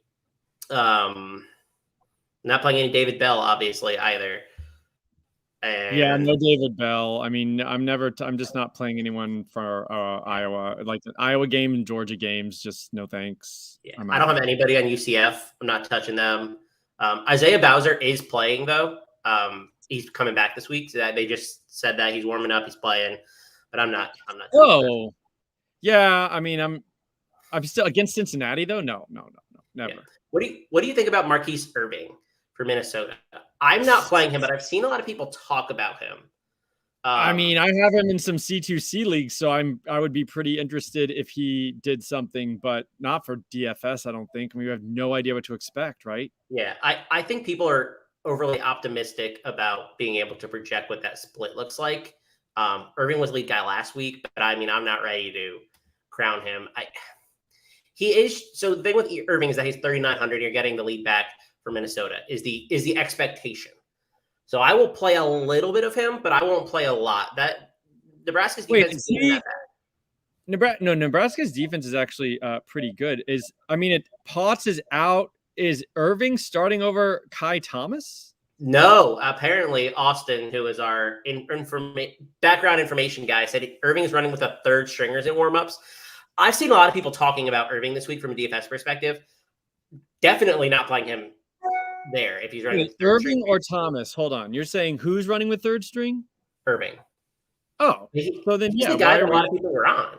Like, everybody's been on him all week, and I'm like, I don't really want to project that backfield. I mean, it says that the blurb is he's set to start, which I don't. But a committee that includes Kai Thomas, Cam Wiley, and Bryce Williams. It could be an absolute mess. Yeah, I'm not touching it really at all. I actually like Cam Wiley. I would have guessed it was Cam Wiley, but I have no idea who it's going to be. Andy Greeter. I assume Austin just sent us this tweet. I think that's how you pronounce it. They said Kai Thomas and Bryce Williams are running with starting quarterback Tanner Morgan today. So how much is Kai Thomas? Because I mean, that might make me interested in him. Kai Thomas. Well, I just don't really. I mean, I think against Nebraska is kind of a floor play anyway. But Kai Thomas is pretty cheap. Wow, he's the minimum. Okay, You could play the minimum. The minimum. Yeah, I think you can play Kai Thomas if you wanted to. Him and Wiley are running with the first team. Him and Bryce Williams. Who's Bryce Williams? Is that a running Bryce back? Williams is 3,700, and he has 5 carries on the season for a total of 2 yards. Yeah, I have no idea who he is. I've never heard. Well, Kai Thomas, 3K. I don't hate it. Wow. Here's another one I want to talk about. Just because Vatek's defense against the run is not very good, Israel Abanikanda is interesting. He's been getting 15 to. He's been getting, he can catch 3 passes or so 15 carries potentially. How much is And Abanikanda? He's 5,600, so he's not super dirt cheap. Yeah, I like Vincent Davis more.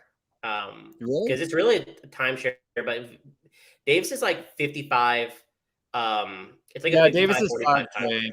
Yeah, I like Vincent Davis if I'm playing a back in that field because he's cheaper and he hasn't put up the fantasy points that Abanikanda has, but he's still getting he's still getting the majority of the work. So I don't hate him at 5K. I probably won't play either, but he's the one that I would play. Maybe I'll plug him in a lineup soon. Because I don't hate that. That's a good point. Virginia Tech's defense is really bad against the run. Mm-hmm.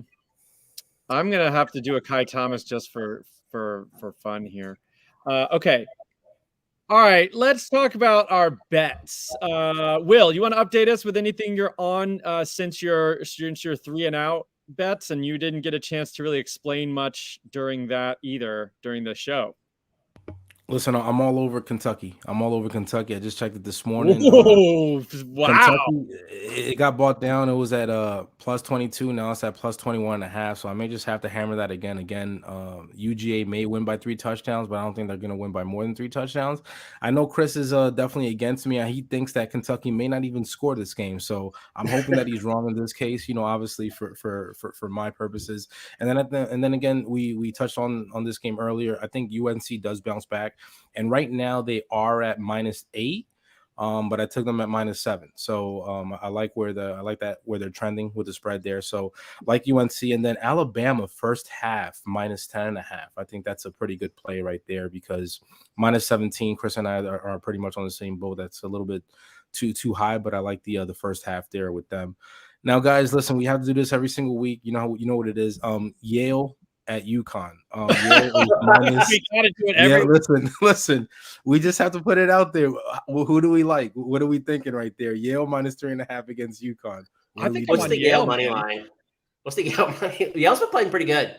Yale is favored by 3.5. Let me see what the money line is. But yeah, I think I might have to do something with them. Yale's a quality team. I actually have some plays in those same games, Will. I like UNC as well, but I'm actually taking UNC first half -4. Of course you are. Like -4 in the first half. That's pretty good. Actually, yesterday I said I didn't have any overs. I only had unders. I had 10 unders yesterday. I have an over 30.5 in the first half of Miami UNC. I like that. I like that. That's one of my few overs that I have. I like that. You need 17-14, basically. That seems pretty doable. Yeah, it's pretty good. I have 31.5. I take that back. I was looking at different spread. So, especially if you look at what FSU was able to do. I mean, they made FSU look like a top 5 team. That was ridiculous. It doesn't take much, in my opinion, to get to that 31.5. Because Miami's defense isn't good. I think UNC could get 21 on their own, and they just need 10 from 10, 11 from Miami. And then I would play in the Georgia game, and I haven't taken the dogs at -21.5 because I think Kentucky could backdoor cover. We kind of talked about that a little bit yesterday. I have Georgia first half -11.5. And I think that's the way that I'm going to play that game because I think they're going to be up maybe 2 touchdowns, maybe like a touchdown and 2 field goals, something like that. But 11.5 is a really good number for me. It was at 12.5. I'm not sure if it's still at 11.5. I saw it on FanDuel this morning and grabbed it immediately. But I think that's the way to play that game more so. So I think they get out early, and I think Kentucky maybe they're doing some stuff late, and what Georgia kind of like pulls their starters because they'll be up so much. So all right, I hope not. Obviously, but going back, Yale money line is -162. So that may be, but I just think, anything under 4, I'm pretty much going to go with the spread there. They're at -3.5. Again, they are playing it in Connecticut, but or they're playing at UConn, but Yale is not that far away. So I think that the fans from Yale are going to travel down there to UConn, and it's going to be, that they may be able to cover that. And now actually it got dropped to -2.5. So I may just jump all over that spread and put them in a parlay with what we talked about earlier with a Michigan State and Arkansas.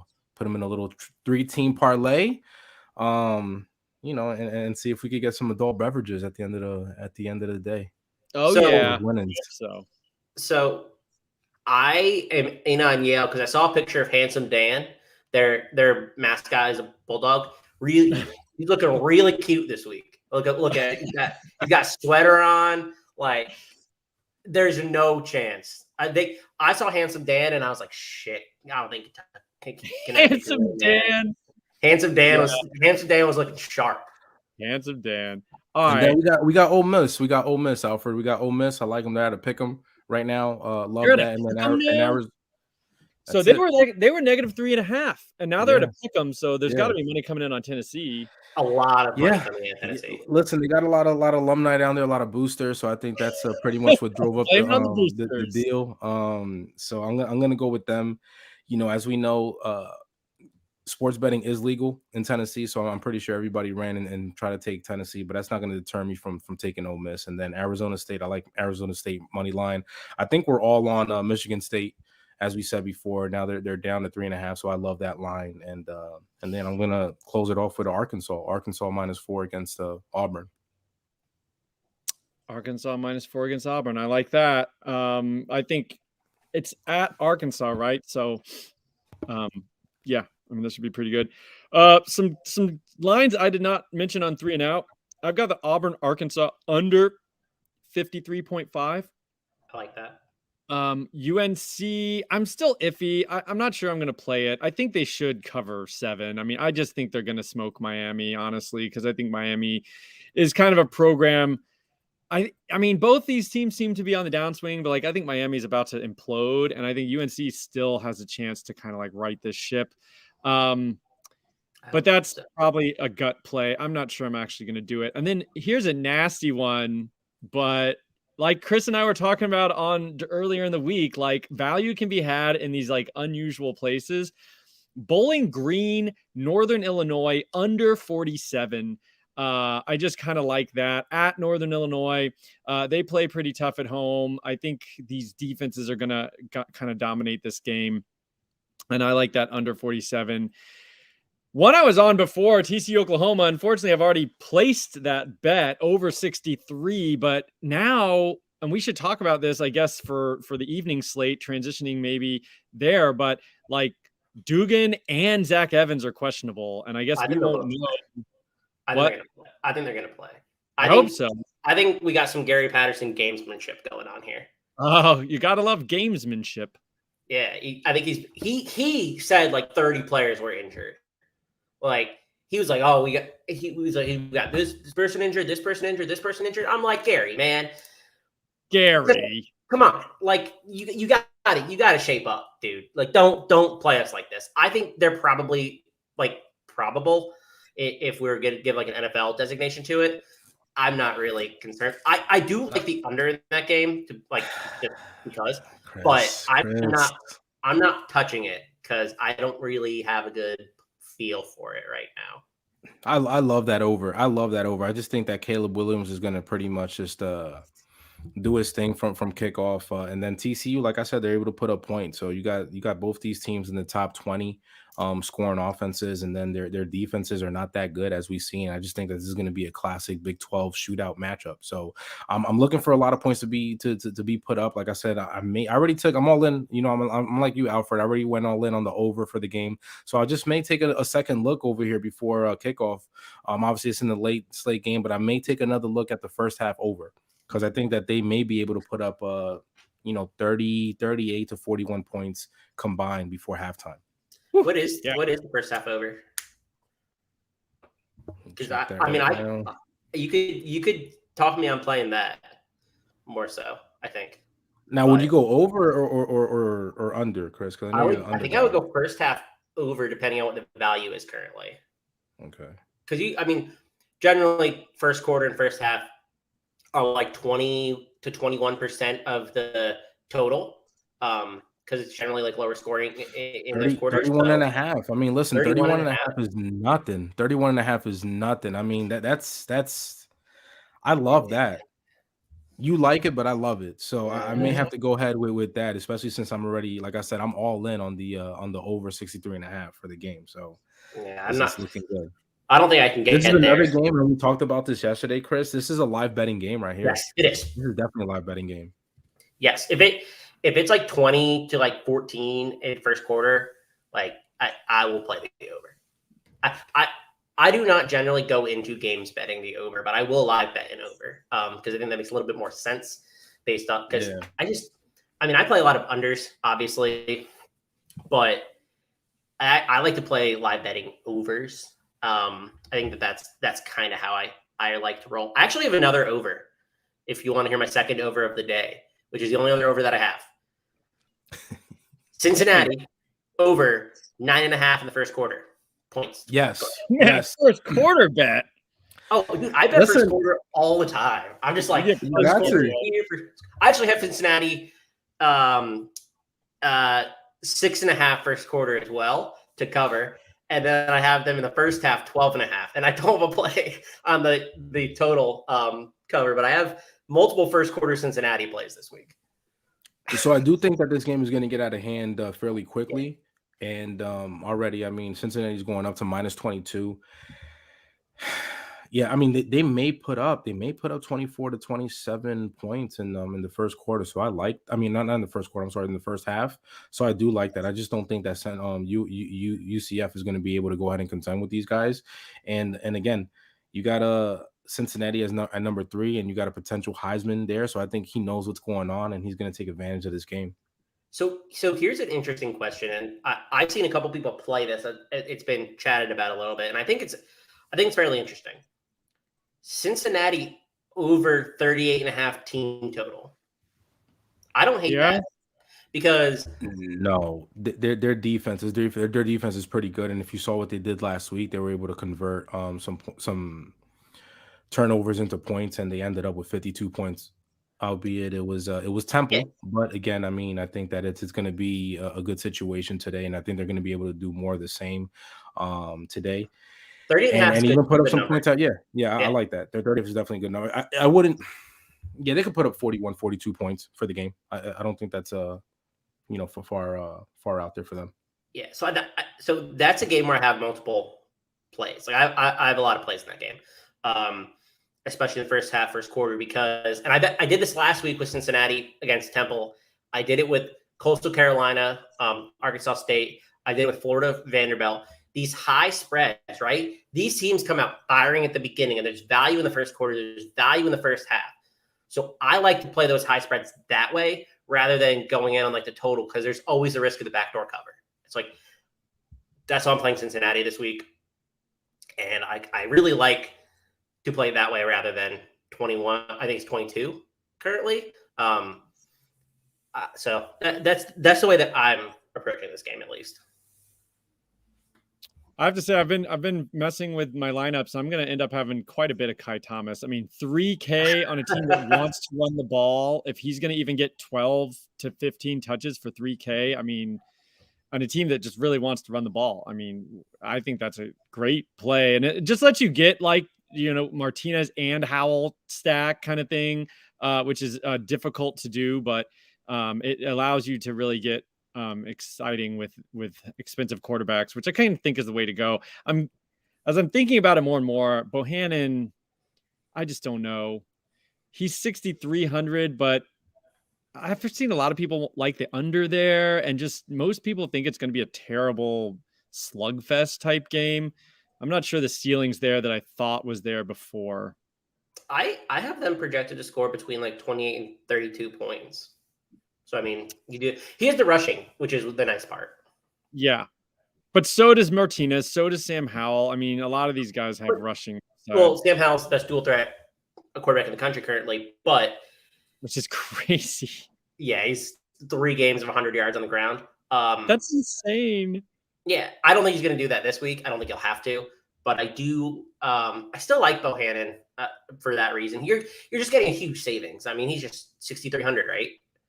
But I guess I feel like I'm not needing the savings as much. I mean, with Neighbors at 3K, Kai Thomas at 3K. I mean, there's some like legitimate 3K values that we can get that didn't used to be there. So I'm finding myself doing some Vincent Davis, some Kai Thomas as I'm messing around with lineups right here.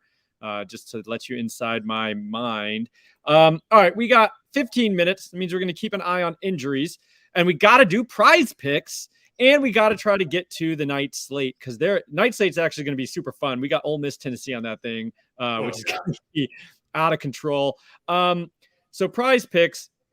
I'm just going to share what I've got. So if you aren't familiar, Prize Picks, we have a nice relationship with them, but it is an app. You can go on and bet kind of over under on single stats and over under on fantasy points, and put together a ticket of 2 to 3 to 4 to 5. And it's like a parlay situation. However, you don't have to win them all. You can win 3 out of 5 and get a little money back. 3 out of 4 pays, I think, 1.5x. You okay, Chris? Yeah. I just found a line I really liked that I wanted to write down. Oh, well. Why don't you tell us? But okay, so prize picks, what I like, anybody almost in the Georgia UK game under fantasy points. Wandale Robinson under 13.5. I think he'd have to get a touchdown to get there, and I'm okay betting against the touchdown. And Zamir White under 14.5. He doesn't catch passes, so you're not going to add up points with receptions. So he needs 80 and a touch to get to 14.5. I don't think he gets to 140 yards. So you need 85 or 86 and a touchdown. I think I'm okay betting the under there. Maybe he gets 2 scores, but I think this game is going to be nasty. Bohannon, again, we just talked about him, over 21 fantasy points. And then we got 2 quarterbacks. So I think they're just too low.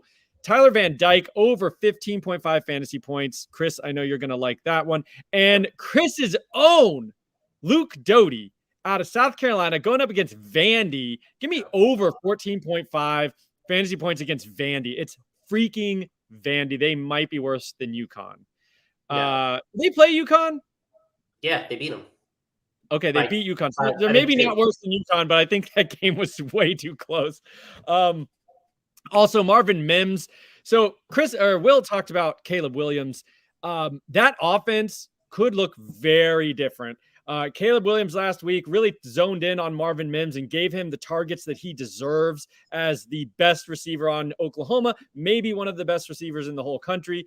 I don't know what Rattler was doing he just was weird. But Caleb Williams zoned in on Marvin Mims. I love it. Over 14.5 fantasy points today. Over 3.5 receptions for Mims. If Caleb Williams is going to come in, knows where his bread is buttered in the passing game, and hits Marvin Mims a lot, I'm all in. And my C2C teams will also thank me. I like that as well. I'm not worried about him really, Caleb Williams really at all. I think Oklahoma's going to take care of business. It's 13.5. The spread there is 13.5. But I think TC might be able to keep it closer than that. I liked it when it was 10.5. I don't like it now. I think TC could score, which means that we're going to probably get Caleb Williams doing a whole bunch of different fun stuff around. So I gotta talk about this bet that I found because I'm still hunting for value here, and we basically how the show works for us is we're all on our phones, like plugging in lineups, finding value, whole show, right? So we want to get what we find over to y'all like as soon as we get it. Liberty -7.5 first quarter plus 100. The total spread in that game is 32.5. The first half spread is 20. 7.5 for the first quarter. The math there is kind of funky. Like I don't understand. So I think I'm all in. I'm hammering it right now. I'm all in on that. Love it. So there you go. If you want it, listen, we got some DGen stuff today that we're in on. I'm all over first quarter, first half stuff. And sorry, I didn't mean to interrupt the night slate, but no, that's okay. I gotta get the news out to the people. I mean, why not? Just another guy that as I've been messing around with lineups and being able to kind of pay up in some different spots. I am switching a lot of my Bigsby to Jarquez Hunter. I think that's actually a pretty sharp move. I found some room to do Treylon Burks. Now, he is not a guy I've talked about at all this week, but I think he's a really good tournament play because he is a freak. He can take any play, 60 yards to the house. And I mean, Auburn's defense isn't imposing. Like, I'm not that worried about it. If anything, I think they'll move the ball through the air, not on the ground against Auburn. And so I just think like he's not going to be super popular. I don't think he's like a trendy name this week, but he kind of just has these games where he goes like 6 for 120 and a touchdown, which would be, awesome. So I think I'm sprinkling him in because I'm finding the ability to put that in there as a nice little cost. He fits in some of these lineups, and like in that range, I kind of just like him. He's just got that ceiling. Yeah, he's got this that you like for tournament. He really does. He's averaging 18 points, but he has. So we've talked about this a little bit. This unrealized fantasy points calculation that I've been kind of like iterating. He has 6.9 unrealized fantasy points, which takes into account the number of targets, the YAC, the average depth of each target, etc. So it puts it together to a formula. 6.9. I mean, this is a week that I think he could do it. Auburn's allowing an 18% explosive pass rate. I mean, I kind of like that. He's a little bit pricier than I would have wanted, but I think you're going to get different there. And so I think that's why I like it. I think he'll be different. And you've got, it's kind of that ideal tournament play. You can make an argument for a ceiling game. He's got the boom bust potential, not super popular. Of course, you get the bust, but, you want to finish first or last. So I think it's a perfect style of play for that. So, okay. And then any other prize picks you guys want to talk about? Again, we got to go with Adrian Martinez, as we said, 52.5. Sam Howell, he's pretty low to me right now. I think he's at 284.5. I think he's gonna throw for 300 plus today just because of the bad game that he had last week, and he came out in the second half, pretty much had a little redemption. But I think this game he comes in pretty motivated and has 300 plus. And then Caleb Williams, I think he's pretty low as well. As you said, we don't know what Spencer Rattler was doing. He's looking at you're looking at 242.5. I think he could definitely, passing?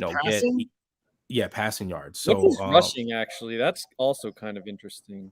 So here's the thing with sometimes they don't have these rushing yards for these quarterbacks, which is they may not be able to like accurately feel like they can set a line. Yeah. I mean, if his rushing was like 45 or something, that would be pretty nice. Right. Yeah, they don't have him actually. They don't have him on for rushing yards because I was actually looking at that first at his rushing yards, but I still love his passing yards at 242.5. I mean, it's easily going to be 250. I just don't understand. I just don't know why he wouldn't be able to do that. But obviously he does run a lot. I like that. We're all on Jerome Ford, 104.5 yards, and then also Kenneth Walker the third, 118.5. I know it's a lofty number, but Michigan State's going to be doing their thing. I don't see why he can't get at least 120 on the ground. So I like that number right there. Yeah. So I have one that's kind of gross. And I think it's a little bit of a stretch, but I actually feel okay about it.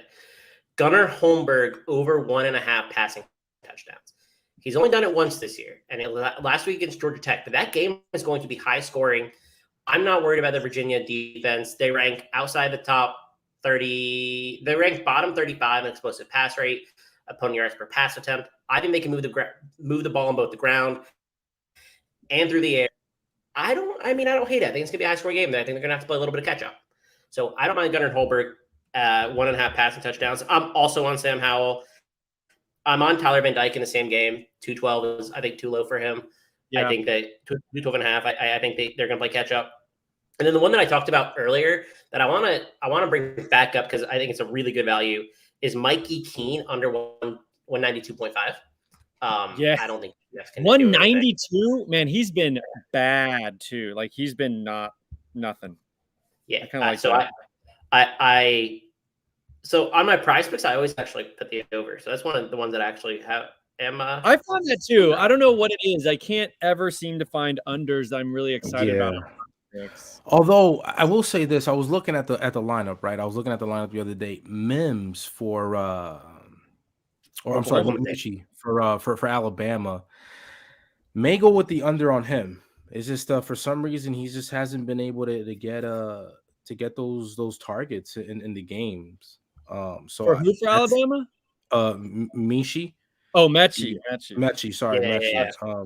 Guys, Spanish is my first language. I apologize about that. But yeah, so Mechie under, let's see here, under 62.5. I just it's been like I've taken him a couple of times this week. I'm sorry, this season, and he just hasn't got over that number. So I don't know, 40, 45 to 52 yards maybe, but I think 62.5 may be too much. So again, Chris has done a great job of corrupting me with the unders, but if we're looking for anybody, for any underplays on the player props on prize picks, then go with a John Mechie.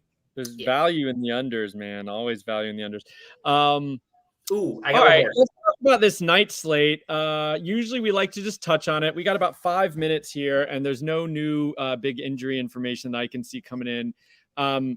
It is an exciting slate. You've got Ole Miss, Tennessee. You've got Texas Christian and Oklahoma. You have UCLA, Washington. I mean, you could probably just stack Ole Miss, Tennessee and not really even worry about the rest. And there's some tremendous value here. So Tyon Evans looks like he's not going to play for Tennessee. So you've got Jabari Small, Whitehead, Jalen Wright stepping in. I mean, Jabari Small is like in the 4K range against Ole Miss, getting presumably the lion's share. So that's pretty awesome. And then another guy on Ole Miss I'm kind of interested in is last week the passing game was just really off for Ole Miss. They scored a ton of points, but not much through the air. But Ja'Cour Pearson got 2 receptions. He also had 2 carries in that game. He's only 3K, and I think they're trying to figure out what to do with their passing game with Mingo out. And nobody really stepped up. I mean, Braylon Sanders had two catches as well. But Ja'Cour Pearson for the men in a game that has an 80, and he's getting looks and various looks, like varied looks in running game and passing game. So he was interesting to me. You got Alabama, Mississippi State. What thoughts do you guys have on some of these plays? Obviously, Caleb Williams, we like him. He's only 83K or 8,300. That's not too bad, and we love what they're doing. Yeah, I'm definitely stacking. That game right there with Oklahoma at TCU.